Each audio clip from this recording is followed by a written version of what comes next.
everybody for being here.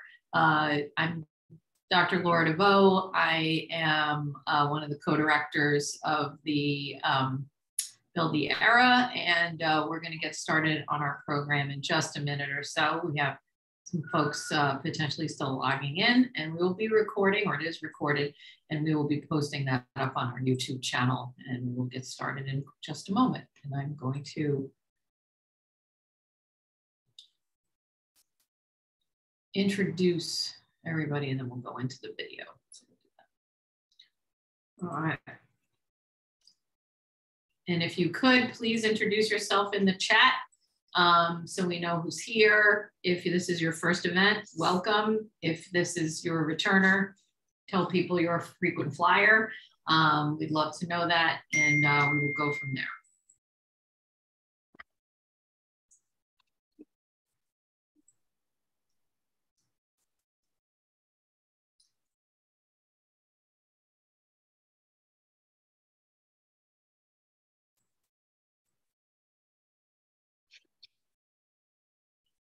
All right. Okay, we're going to get started. Hi, everybody. My name is Dr. Laura DeVoe. I'm a member of the Build the Era Advisory Board. I am located in Newton, Massachusetts, suburb of Boston. Build the Era is an education and advocacy organization founded on transportation and infrastructure as it relates to the Department of Transportation. Volunteer founded and volunteer powered by supporters, volunteers, and staffers from the Pete Buttigieg 2020 presidential campaign. Build the Era's purpose is to connect citizens from across America to the Department of Transportation by education and information to the public as to what the Department of Transportation does and does not do and why that matters. Educate and inform the public to the role and that infrastructure plays in America's quality of life. Provide training and guidance on how to engage with local and federal elected officials on matters related to Department of Transportation initiatives. Provide training and guidance on how to advocate for causes related to using relational organizing as a primary tool. And finally, creating measurable effectiveness and change. Our mission, Build the Era, is committed to making the Department of Transportation's role in American movement understood by citizens and activating them to engage in smart and equitable investments by the Department of Transportation and for better multimodal planning in their communities. Thank you for being here, and thank you for helping us contribute to the attainment of our mission, our vision, and our values. Tonight, we are pleased to have as our guest, Catherine McCulloch. She's president of VERITY now. Catherine has spent over 30 years in Washington, D.C., and she's a lifelong resident of Washington. So she would like you to know that this is not something that she can be blamed on in terms of Washington, D.C.'s lack of movement. She lives there. She knows what's going on. It's like being a Red Sox fan in Boston before 1989, I believe it was. Sorry, 2019, whatever it was. Yeah, I'm a lifer. Yes. Exactly. My husband, who's a Red Sox fan, is now going to say to me, I can't believe you don't know the dates. I'm like, I was a Yankee fan, and that's all there is to it. Okay, so back to Catherine. Catherine spent over 30 years in Washington advocating for innovation and safety in automotive, telecommunication, and technology sectors, both in the government, serving as counsel for the U.S. Senate Commerce Committee, and in private sector, working with clients from Fortune 500 companies to successful startups.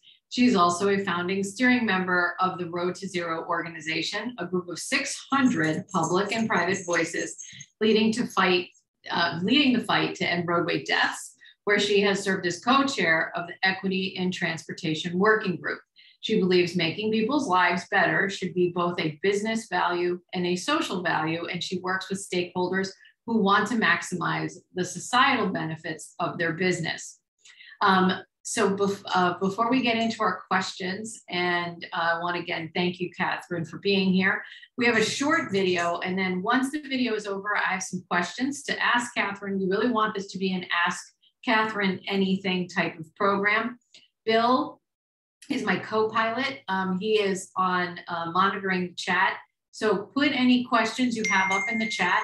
And then once we're done with the questions I've prepared for Catherine, we'll get to your questions. So in the meantime, we're going to do a screen share, and we're going to show you a little bit more about Verity now. It's one of the safest cars on the road. At least that's what the TV ads and website accolades will tell you. Yet every time a female gets behind the wheel, she's 73% more likely to be injured and 17% more likely to die in an accident than a male driver in that same car. How's that for a reality check? Simply put, vehicles are made to perform best in government safety tests using the same 170-pound male crash dummies they've used for the past 40 years. It's yet another example of a gender bias with very real physical consequences, except this is one your mom didn't even know to warn you about. And it's a gender bias that we are faced with every time we step into a car. It's well past time our government demands gender equity.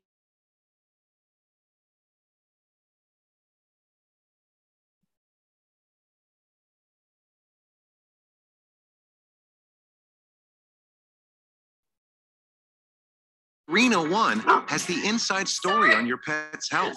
It starts inside the gut with Purina One with microbiome balance, promoting gut health and immune support. I'll be sure to ask Julie to edit that part out. Unbelievable.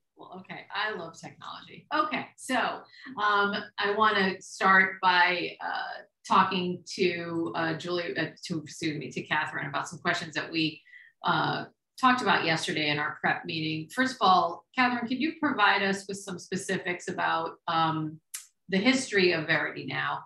And, you know, we saw this video. I think video provides us with a real understanding of the spirit behind the work. But tell us a little bit more about the history, why it was created, and how you became part of it. Sure. So the history is we started really thinking about it about, I'd say about 2 years ago. And we began kind of gauging interest and putting together folks. And I would say that our first real kind of public statement was a letter that was signed by a lot of former members of Congress, high profile, you know, folks that you would know, some high profile folks in kind of the safety and automotive world, like Debbie Hersman, for instance, people who are high profile women's leaders in business. And we sent this letter over to DOT, and it kickstarted this conversation around, you know, what we view as two problems in the system. First of all, the government tests, and this is going to get, I'll try to keep this short and less jargony, but it gets a little bit difficult. There are two sets of government tests that the government uses to make vehicles safer. And the first is called FMVSS, Federal Motor Vehicle Safety Standards. And those are kind of the minimum requirements for every part of the vehicle and the vehicle's operation. And then there's the other kind of part that folks are probably more familiar with when it comes to incentivizing companies to voluntarily do more around safety. And that's called the 5-star safety ratings test. So, you know, you probably, you know, it's actually the acronym is NCAP, NCAP. You've probably, you know, maybe gone to the NHTSA website when you were thinking about buying a car, looked up the 5-star safety ratings, said, you know, how safe is this car for me? How safe is it for my family? And those are the NCAP or 5-star safety ratings.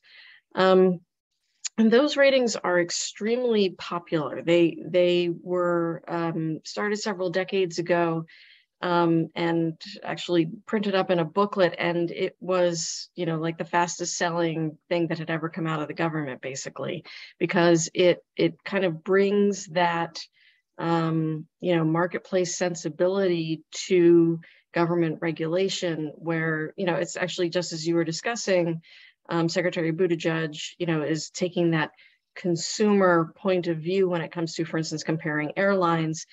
the 5-star safety ratings are very similar. It, lines up the vehicles and says, this performed well in this test, this performed well in that other test. So when these tests were first devised back in, well, it took a little while, but back in like the 60s and 70s, the thoughts about women driving were not as advanced as they were today. I'm in my 50s. I can remember a time, when it was an eyebrow raiser that, my mom had a checkbook and she was the main, driver in the family. It was just a very different time when these tests were put together. And there have been some biases that have kind of been built in really from the beginning. One of them is that women are not tested in 5-star safety ratings tests in the driver's seat for frontal impact or for side impact. So the old tests don't kind of notice that, women drive now. In fact, they are the majority of drivers. And they're also the majority of decision makers when it comes to which vehicle a family is going to buy. Yeah. So that's kind of our number one concern. The number two concern is that the crash test dummies that are supposed to be representing females in other tests, FMVSS tests, other tests in the 5-star safety ratings that aren't in the driver's seat, like in the passenger seat or back rows, they don't, the dummy that's currently used really is just a scaled down version of a male. And it's kind of a shrink it and pink it version. It's not a true female. It doesn't have breasts. It doesn't have hips. It doesn't have, softer abdomen. The necks of males and females are very different. That's why women tend to be prone a lot more to soft tissue injuries, because they, the neck structure tends to be weaker compared to males. So we crash very differently. We sit in the seat of a vehicle, we tend to sit closer to the steering wheel and the pedals so that we can reach the steering wheel and the pedals. That also means that when you're hit, for instance, from the front, you're closer to that site of impact. And so women end up getting a lot of extremity injuries. The most serious injuries probably are, head injuries, brain trauma, neck trauma, internal injuries. You saw the statistic from the video that, pointed out that, 73% more likely to have serious injuries. That is the auto safety regulator, NHTSA, that's their statistic about the increased likelihood of serious injury to women. And, they're not cuts and scratches. They're real life altering injuries. So these were our two concerns, and it turned out we've been able to get a lot of momentum and support. There's been a letter sent over by 66, I think, members of the House of Representatives, have signed on. Several senators have been making inquiries. So we've been really gratified, and that folks have taken notice of the issue. So that is really important information that you've just provided us, because it's given us some historical context in terms of where this all came from. And when you were talking about, we're about in the same category of age. I remember when my household, we only had one car. Then my mother started working. Then we had two cars, and like your idea, like eyebrows raised and that sort of thing. I think about my husband's family. The only reason my mother-in-law had a car was she was a Tupperware lady, and she earned a car at a certain point, so it's like, lives have changed, right? And this idea of, when I think of people that I know who are building families and things like that, there's a lot of the women in the household are the ones who say, no, we're getting this car. So they're making the decisions on which vehicles are being purchased. And so all of what you've provided us is some really good information. But I think the part that keeps going over in my head is, why the hell is this taking so long? I'm 55 years old. I have not, and things have not changed in my lifetime in terms of what we're doing to try and make things better. for this. So can you pull back the curtain a little bit in terms of what's happening? And when you and I spoke yesterday, it kind of falls into three buckets that I want you to kind of expose people to these buckets. One is about the USDOT and NHTSA, and HTSA, the arm that makes the regulations. The second one is about kind of this bias in the testing regime. And the third you brought up with me is the insurance company. So if we could talk about those three, that really, I think, gives people a good idea of what is taking so long.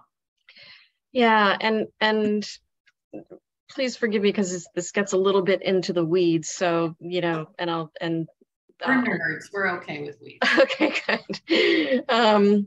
So I'll start with bucket number one. I mean, you've got this structural bias, like way deep down, you know, in these very technical regulations, you know, and crash tests are the expertise of, like, you know, a handful of people.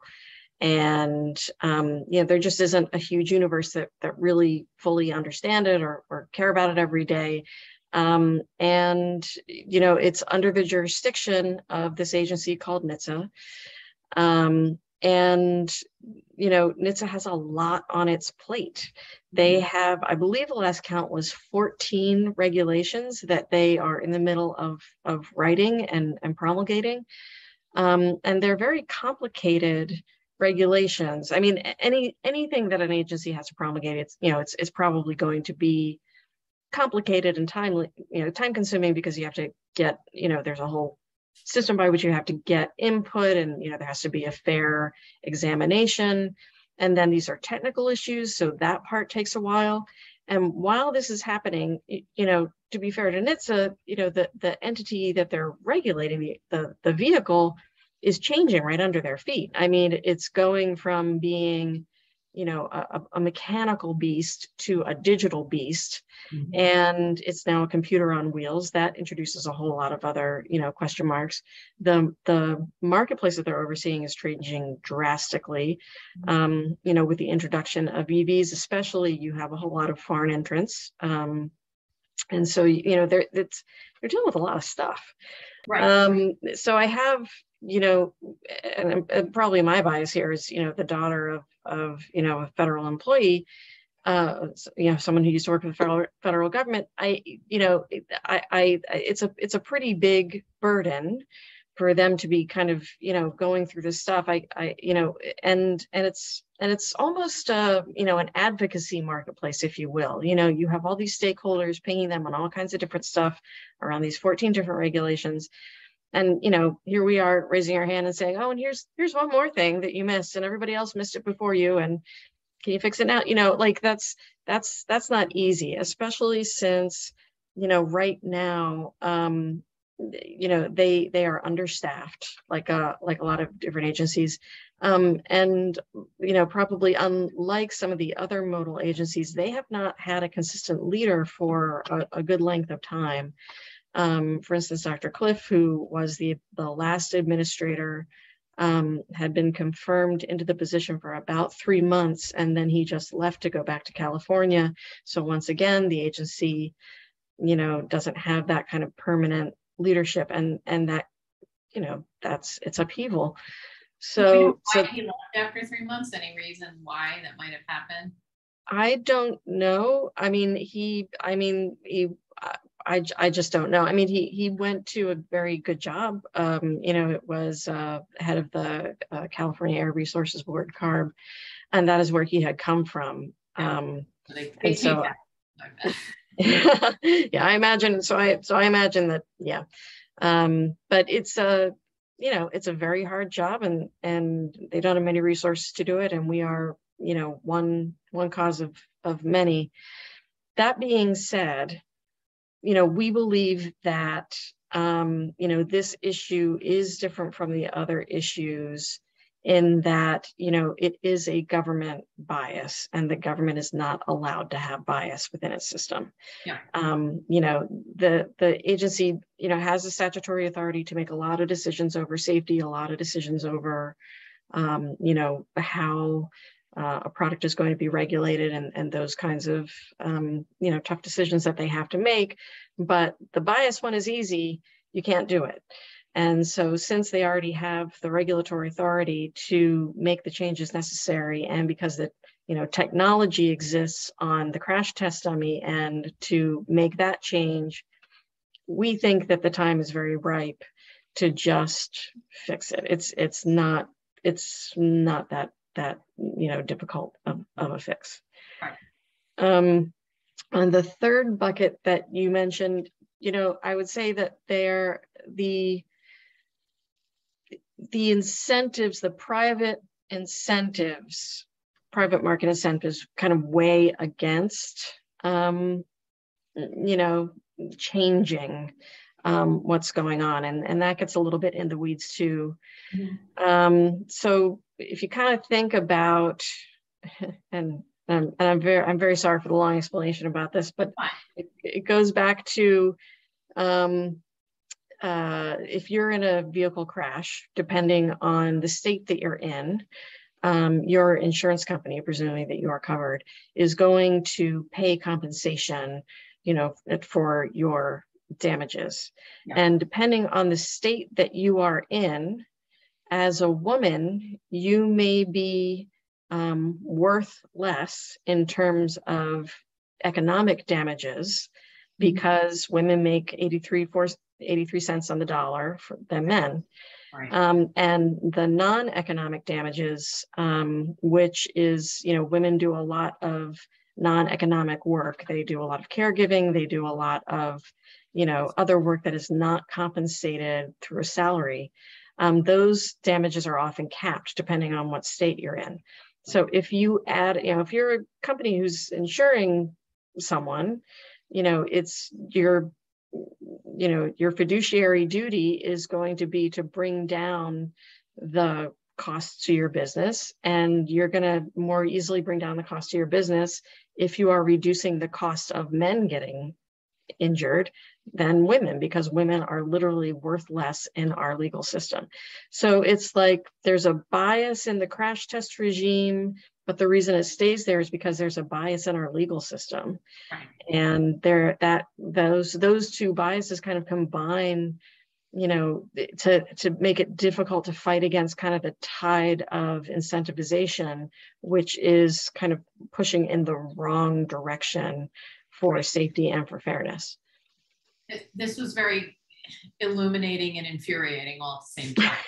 Yeah. So that being said, okay, I love being a woman. Okay, and so, I think one of the things that I'm wondering, because I'm trying to look at this also through like a pragmatic lens of, so what's the cost of this? And so, do you know we talked about this a little bit yesterday. I don't know if you had time to look into it. The cost of the dummies versus the cost of the marketing. Like, we know that car companies are spending an enormous amount of money putting out and spending, just Super Bowl ads alone, is there an idea of what the cost of a dummy is? Yes, so the new generation of dummies, and these are called the Thor dummies. There's a Thor for women, there's a Thor for men. It's like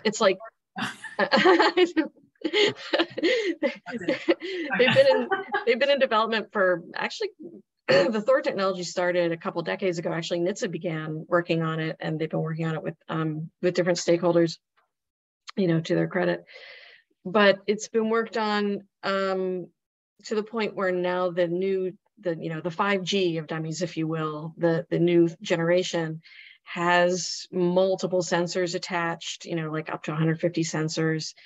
They they count for like the neck, the breast, the hips, the abdomen in a much better way than the old one. And there's been a cold going around in my house too.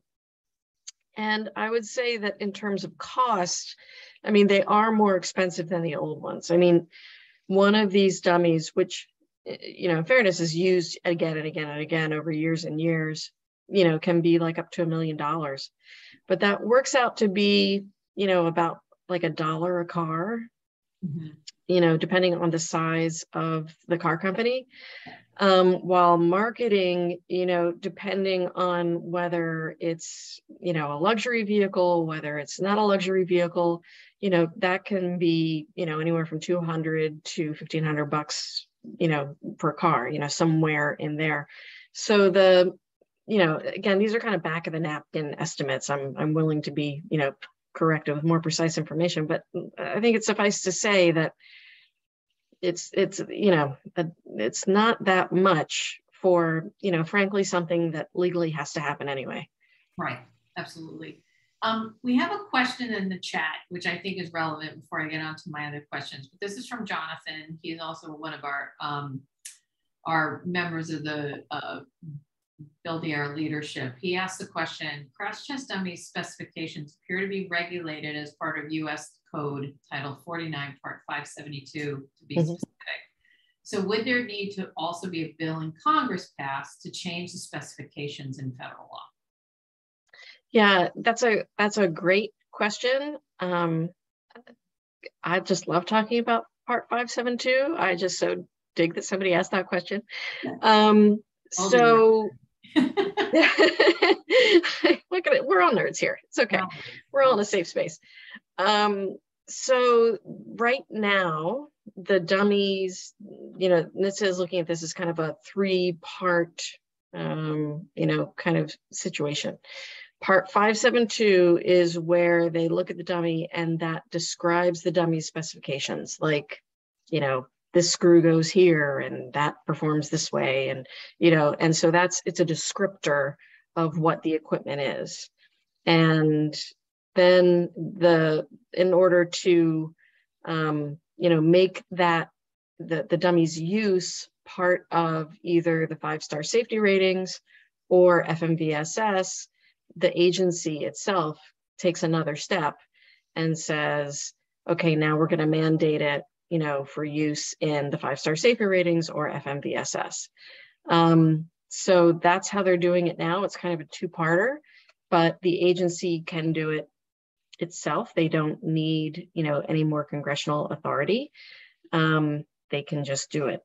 In the past, actually, they haven't even gone through like the Part 572 process. They've kind of done it concurrently. They've just like introduced it into the 5-star safety rating. And then they've gone over to the FMVSS and 572, but, you know, this is how they want to do it now. Hey, you know, they're not so. So yeah, so it that's how it gets done. My issue is that, you know, kind of right now is that NHTSA has a rulemaking open on the 5-star safety rating. So I think that now would be a perfect time for NHTSA to go ahead and just put the requirement in there because they have the rulemaking open. You know, we don't know when they're going to do the rulemaking again. Okay. And since again, they already have the authority and they're already, you know, working on the 572 part, like, let's just do it now. Again, it's low hanging fruit as far as I'm concerned. I can understand if for instance, they might want to attach it, you know, a couple years on there for everybody to kind of get used to the dummy or, you know, figure something out about it. And, you know, so they could say, we're going to, you know, mandate its use in the 5-star safety ratings starting in, you know, X year, you know, that, you know, like 2023, 2024, like it doesn't have to be, you know, next month, but, you know, it's time to fix this. Okay. I'm going to ask Jonathan, do you have a follow-up to that, or is that clear?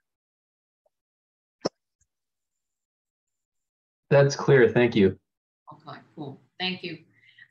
So moving into I want to talk a little bit about the crash test regimes that are out there. Okay, so you have your federal motor vehicle safety standards. This is what you explained to me. This is like the floor. This is your basic. And then there's voluntarily in order for the companies to satisfy tests they're put out by the federal government, which is the 5-star safety test. The companies will have to do, they will do more to show they meet the 5-star safety. But this is where the bias is baked in.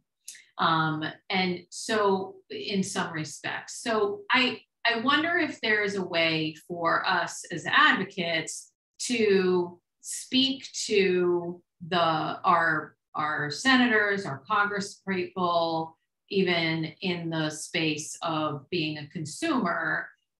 Is there a way we can kind of speak against this bias, raise awareness about bias? Is there something we can do as it relates to these crash test regimes, and see what we can do as humans looking at this? Yeah, I think that there are a bunch of different ways to get involved. Verity has a take action tab on its website. We would just love it if everybody went to that and signed up for our updates. And there's a petition on there to sign.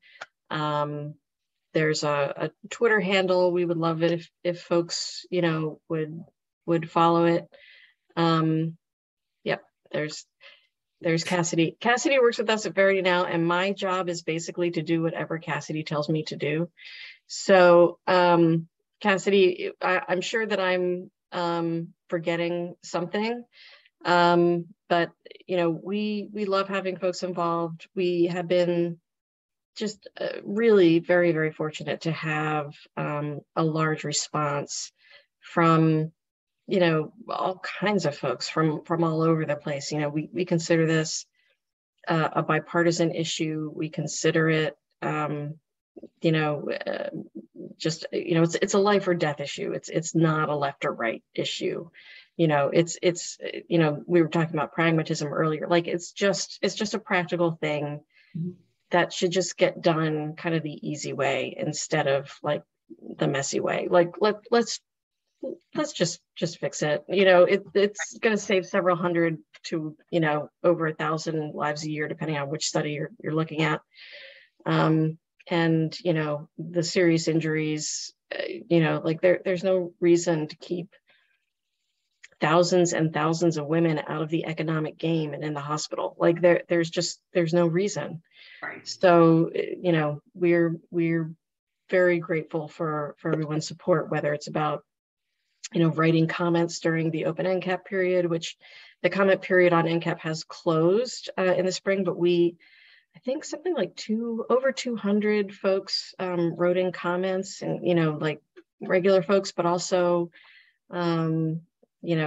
organizations like AARP and National Consumers League and National Safety Council and Families for Safe Streets. I mean, we've just been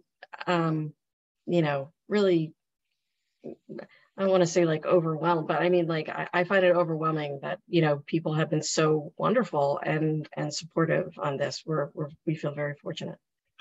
So we've seen this with other guests before, is that a lot of these advocacy groups don't work. I don't think there's one advocacy group that frankly works in a vacuum. They all kind of interact with one another, and they are able to help amplify one another's priorities because many of them overlap. And so what you're speaking to makes a lot of sense. And so we, as members of Build the Era and people who might be watching this, there will be information about how to get involved. So if you're watching this on the YouTube channel, there will be information all in there about how to follow Verity now on Twitter, how to send emails, etc. But one of the things that it's important for us to know is that Build the Era we're not here to rally for one party over another, even though many of us were Pete Buttigieg supporters. We will, and we have, and we will continue to do so. When Republicans do good things, we will say thank you for supporting the infrastructure law. We will call people out when they do things in a bipartisan basis to thank them. But at the same time, we will call out Democrats, if that comes to case, that don't support things that we think is important. And so a question comes from Bill. Are there Republicans that have stepped up and support this? We'd like to acknowledge them, along with Democrats that support this. Yeah, so for instance, Susan Molinari, who a lot of folks know as a former Congresswoman, for the Republican side. She's terrific. She is one of our co-chairs along with Beth Brooke. And you know, she's just been absolutely wonderful. There are supporters in the House and Senate as well. Both folks who have been kind of working behind the scenes and folks who have been kind of more in public. And again, I think people just see it as a, you know, as a, like, just as a common sense issue. I mean, it's just like, we can fix it, so why wouldn't we? You know, like, there doesn't need to be a lot of drama about it. I think as everybody's kind of feeling about it. And we, you know, we very carefully want to, you know, we want to, like, move forward. Like, we don't want to sit around and point fingers and, right, you know, that's not our you know, that's not our MO. We just want it fixed. Like, let's just fix it. Let's just not have any drama, and then just, like, move along. It'll just be a win-win-win for everybody. And, you know, then we can all start working on something else. We would like to work on something else, absolutely. A question comes up from Tracy, and I'm going to kind of consolidate it because she's got a couple questions here. But one of the things that she asked initially was, you know, if you're somebody who may have been birth-related disabilities that meant you were under 5 feet tall, or are in a situation where they can't use the 3-point seat belts because it's not, you know, it cuts them off at the neck and that sort of thing. Is this something that when you're working with your other advocacy organizations, are there people advocating for people with disabilities and you're working with them in this, or do you just kind of run parallel? How does that work? That's the kind of thing that I mean, the Verity campaign, we're just focused right now on women because, you know, like, it's just low hanging fruit. We have a solution immediately available for that on, you know, on both the parts that I talked about. On the piece that you're talking about specifically, you know, that is the kind of thing that I work on in the Road to Zero organization, where I'm, you know, co-chair of the equity committee. So actually, I would, if there's any way to get in touch afterwards, I would be very interested in talking that through. You know, I think that, you know, the solutions might be different, and I'd like to kind of put our heads together maybe, and I'd like to hear what you're thinking and you know, see what we can get going. Yeah, no, we would love, I mean, that's really what we're all about. We're trying to make sure that we have opportunities for people on the ground, consumers, front end users, to be advocates and to be able to talk about things. And we're happy to help with our reach to our membership. We have a question here about Volvo. Seems to be a leader on crash safety. Have they done anything related to making cars safer for women? I am not a Volvo expert, so I hesitate to say, because I might not be giving them enough credit. I mean, I don't know. They, you know, market, you know, that they have adjusted their headrests for women, adjusted their seatbelts for women, you know, that they have, you know, done some of their own research into this issue. And I have to, you know, state my bias here. I am a Volvo driver, and I'm grateful for all of that.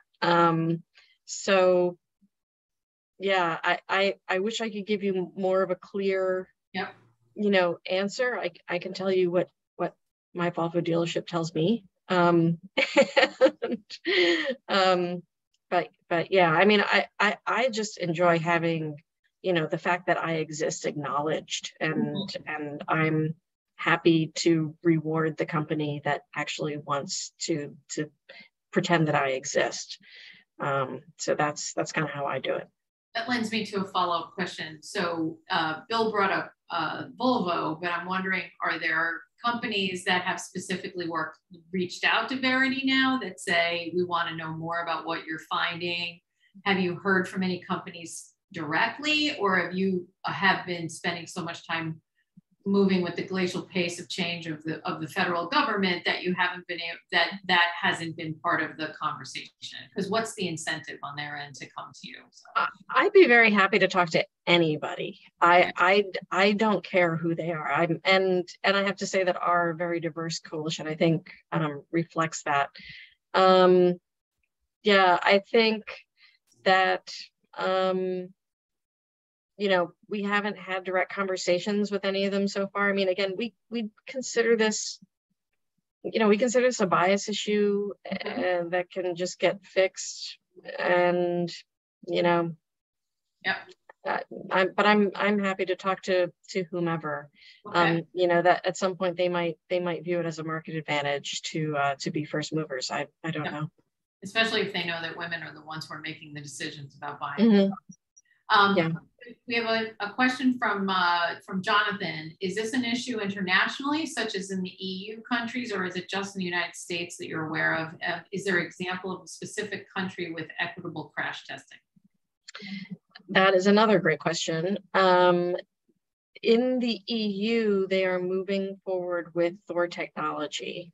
Okay. In their crash testing. I would defer to folks who are more expert in international law to tell you exactly what the timing is, and you know, whether that's like on their voluntary or their mandatory or whatever. But you know, in the EU and in China, actually, they are, you know, they're moving ahead on this faster than we are here in the US, which, you know, for me as an American, you know, it's like, why? We developed this, yeah, you know, like we invented this stuff. Yeah, yeah. Like, this is our thing, you know, like, I mean, I'm glad that everybody else is going to be safer. That's awesome. Right.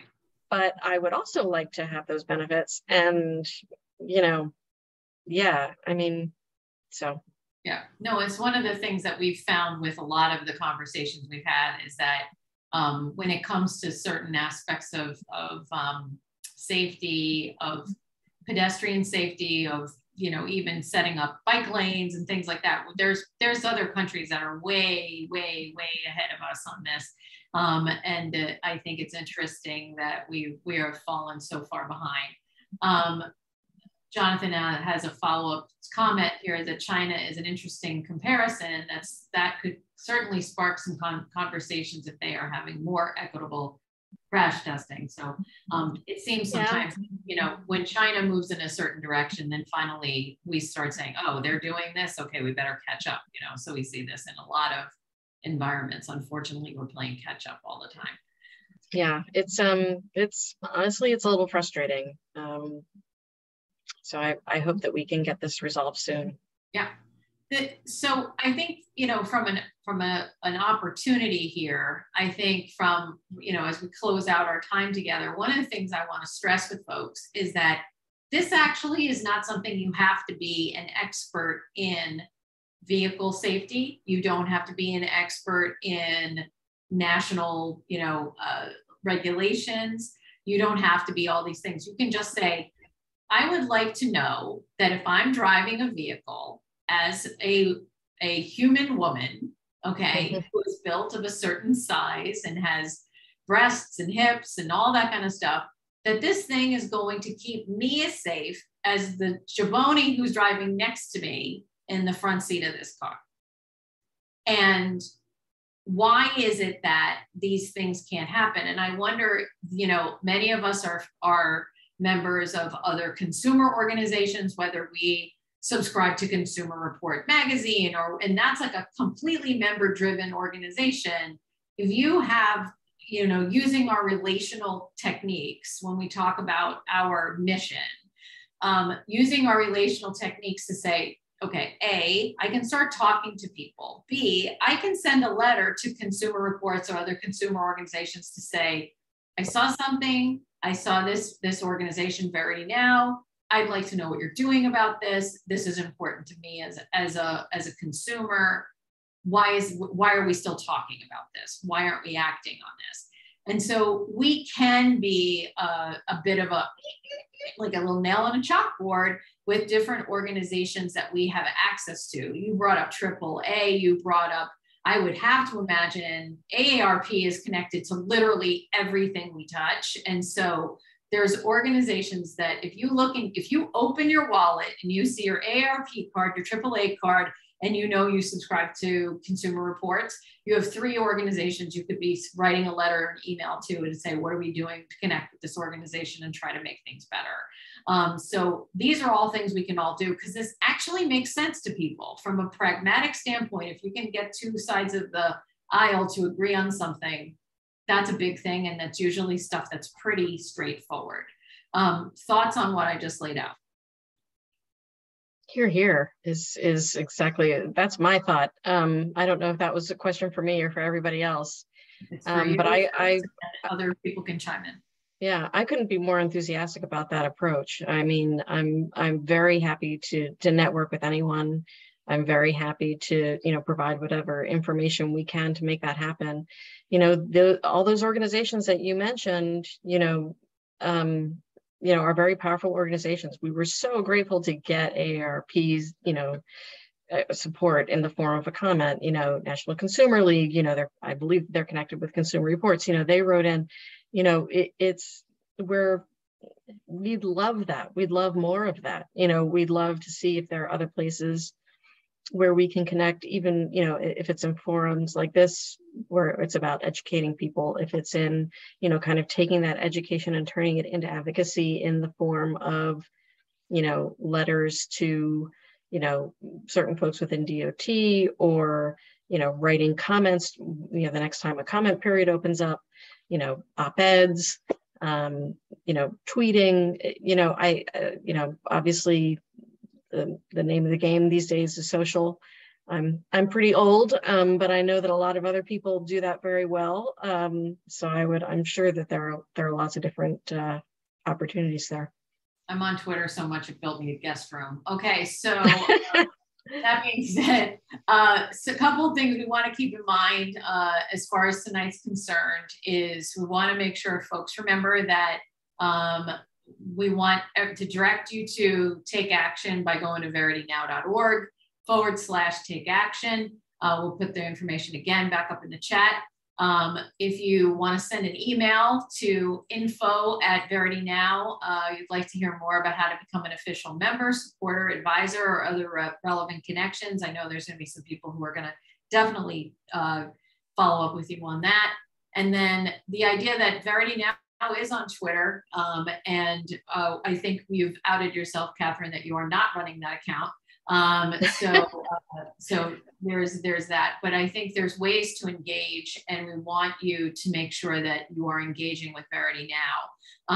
And as a member of Build the Era, as in the future, and now because Catherine, Verity Now is connected to Build the Era, if there's public comment periods, you know how to find us. You and Cassidy can reach out and say, can you plug this in your upcoming newsletter? We'd love people to provide feedback in the most recent opportunity for public comment. And so, once you're part of the family, you're part of our, it's our building belonging, and we want to make sure that you all feel like you're part of our organization. Last call for comments or questions. If you have something and you haven't put it up in the chat, you can take yourself off mute and ask your question.